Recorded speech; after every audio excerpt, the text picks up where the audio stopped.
begin? I mean, you're Pompey born and bred, born in Fratton Road, stone throw from Fratton Park. Yeah. So when did you start kicking a ball? Probably a very early age, Jake. Around about 3 or 4. I had 2 uncles, Uncle Len and Uncle Les, who were football people. And my dad was a boxer, professional boxer, so my mum wasn't going to let me go into that. But I had these 2 uncles who used to play football with me. And I think they started me off, and I always wanted to play football.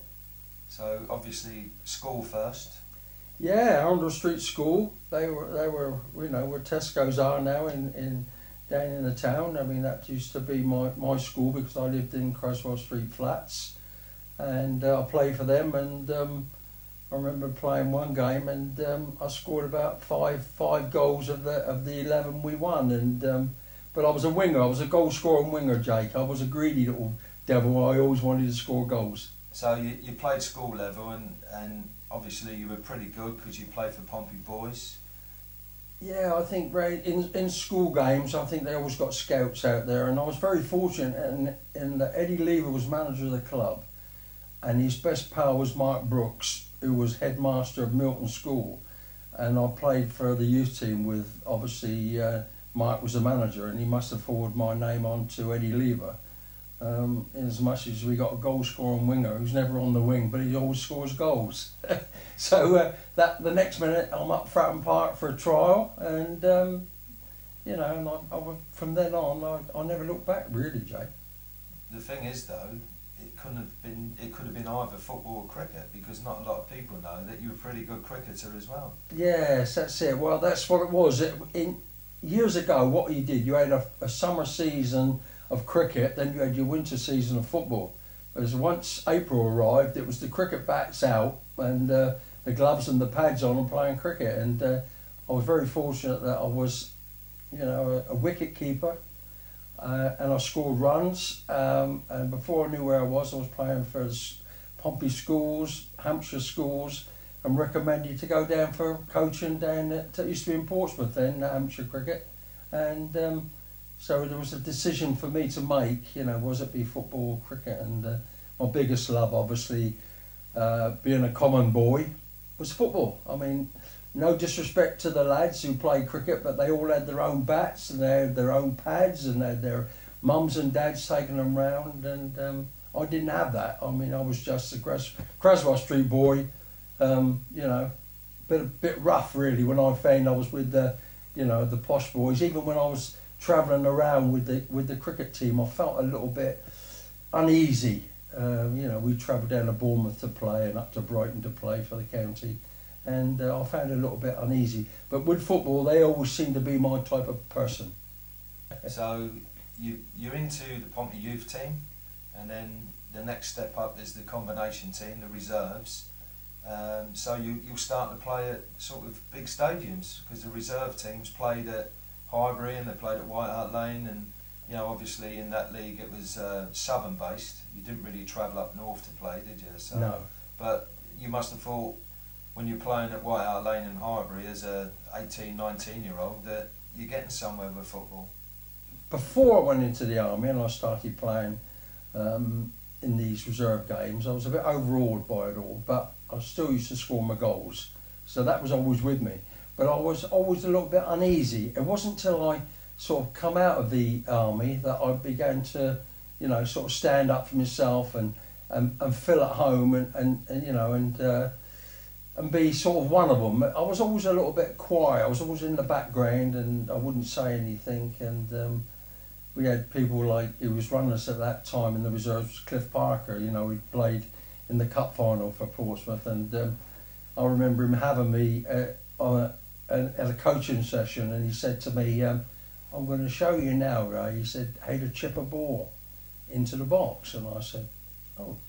I looked at him and he said, no. He said, I don't mean the chips that you have your fish on your tea time. He said, I'm going to tell. And he taught me how to chip a ball, how you just address the ball, you stick your foot under it. He said, not with power, you get the ball up. And that was when, you know, they taught me things. Reg Fluent said to me, Ray, you've got to score goals.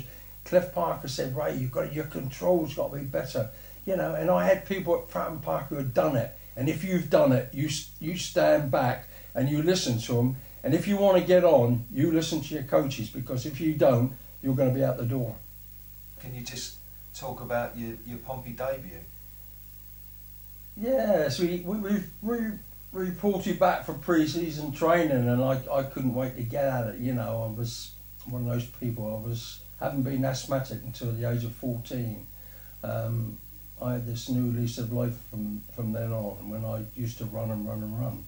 And I remember coming back and doing pre-season. I remember the great Jimmy Dickinson saying to me, "Come on, Ray, don't show us all up by going up the front. Get to the back a bit." He said, hold it back, because they were all seasoned pros, and they didn't want to be shown up because they were used to. I'm not saying nothing against Jimmy, but that's what older pros wanted to do in those days. They wanted to hold the youngsters back a little bit, because don't forget, you were after their place in the team, so they try to keep you back a little bit. And I was a little bit fortunate in as much that the start of the season we had a few injuries, so Eddie Lever obviously took a chance with me, and he called me in the office. He said, "You're playing tomorrow." He said, "You're going to be playing against Burnley." And I couldn't believe it. I thought, that's fantastic, you know. And that was my debut at home to Burnley.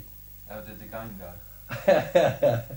Well, we didn't get beat, but it was one of those days I didn't score. I think if I'd have been out there now, I probably wouldn't have scored. I had chances, I should have done. I tried to be a bit flash with one of them. 6 yards out, ball dropped lovely, and I thought, smash this into the roof of the net.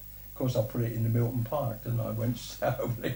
But I learned by that, because the next game I was home to Tottenham and I scored 2, and Peter Harris got 3, and we hammered Tottenham 5-2. So, you know, that was tremendous. And when you play in front of that Pompey crowd, you walk up those steps and you go out onto that crowd, and the roar, you know, there's about 30,000 people out there, and it was really something that you can't tell people about, how you feel about the crowd when they're cheering you, and it's a fantastic feeling. And I suppose it's even better if you're a Pompey boy as well. I mean, you used to go and watch Pompey when you were a kid, so you've been the other side of it, you've been on the terrace, so for you to come up the steps and be part of it must feel even better.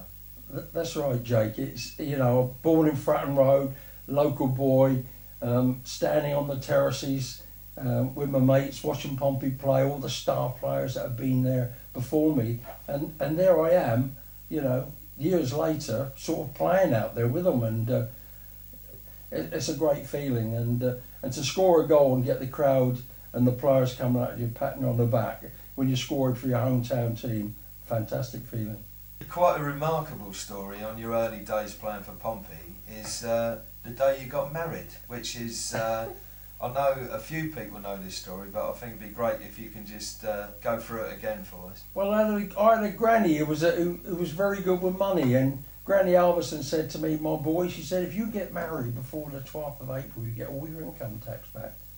So I'd had a bad injury. I had a broken ankle, and I was having trouble with it through the season. So, having got over it a little bit, I went to see Eddie Lever, and I told him the story, and I said, "Can I have that Saturday off?" And he went, "Yeah." He said, "You're in the A team and the reserves." He said, "No problem." So we booked up. Eileen and myself booked up for the wedding, and everything was going to go ahead. And the club had a few injuries, and we trained on the Friday morning. And I looked at the team sheet, and I always like to look at it on Saturdays and see who's in and who's not.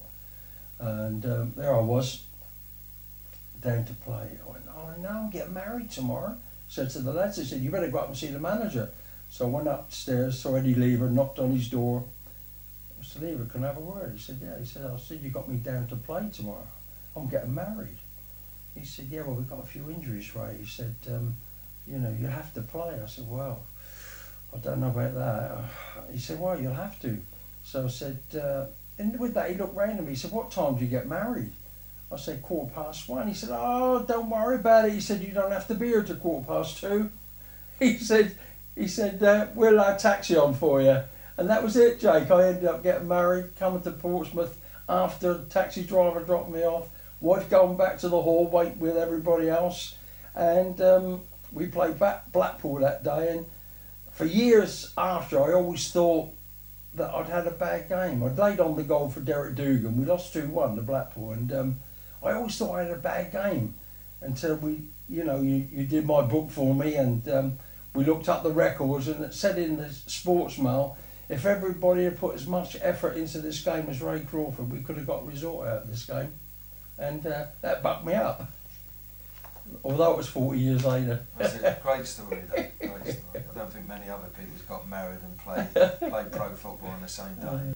You pretty much got the spot as centre forward. You're scoring goals. You're scoring a goal every 2 games, and then a change in manager, and a manager called Freddie Cox came in, and it seems that he didn't really take to you for some reason. Freddie had his ways and his views, and I remember his first team talk to the whole club and said, I'm going to prove to you lads there's no difference between First Division football and Third Division football. He brought in about 5 or 6 players with him from the Third Division. Nothing about the lads, they were all good lads, and it just didn't happen. He just couldn't get the best out of the players that he had there. The players he brought in weren't really good enough, and that proved it really. He said to me, you'll never play for this club again. I played that season, I got in for a couple of games, I scored 1 goal again in the 2 games I played, and he said, there's a chap up the road wants to sign you on, and I looked at him strangely. He said his name's Alf Ramsey. He said Ipswich Town, you want to sign? And I thought, Ipswich Town, where's Ipswich Town? And he said, you'll never play for Pompey again, and so really that turned the corner for me, and I went up the road and watched the Ipswich play. They're playing at Leyton Orient, they were terrible. I didn't know how to say to Alf now I didn't want to sign for him. I looked up and I just said, oh, can I have a couple of days to think about it? Really, I didn't have any intentions of playing for Ipswich, and I went back, told Freddie Cox that I didn't want to go, and he said, well, you'll never play for this club again. He said, so it's up to you. And he left me sitting in his office, Jake, in one of his chairs. He just got up and walked out and left me there. And after about 10 minutes, he didn't come back. So I got up and went downstairs and started training with the rest of the lads. And they said to me, best thing I could do was to leave. And obviously, history's there. I did it for Ipswich Town, and I would have loved to have done it for Portsmouth. Alf gave you that presence of when you went to see your bank manager. He was like immaculate. Everything was in place with him. His tie, his suit, his hair. It's something that I look back on and think, God. But when he spoke to you, he had good ideas on how he wanted you to play, and he gave you that impression that if you didn't play the way that he wanted you to, he wouldn't have time for you. So whatever he told you to do, you had to try to do it. Whether you thought that was right or wrong, that's it. He's the manager. He tells you to do that, you do it. And I had this habit of having been a winger, that I would drift out to the wing, and sometimes, sort of linger out on the wing instead of getting into the box. He said to me, look, you're a centre forward now, you're a number 9. He said, you give the ball wide, you get yourself in the 6-yard box, and that's that will add to the goals you already score.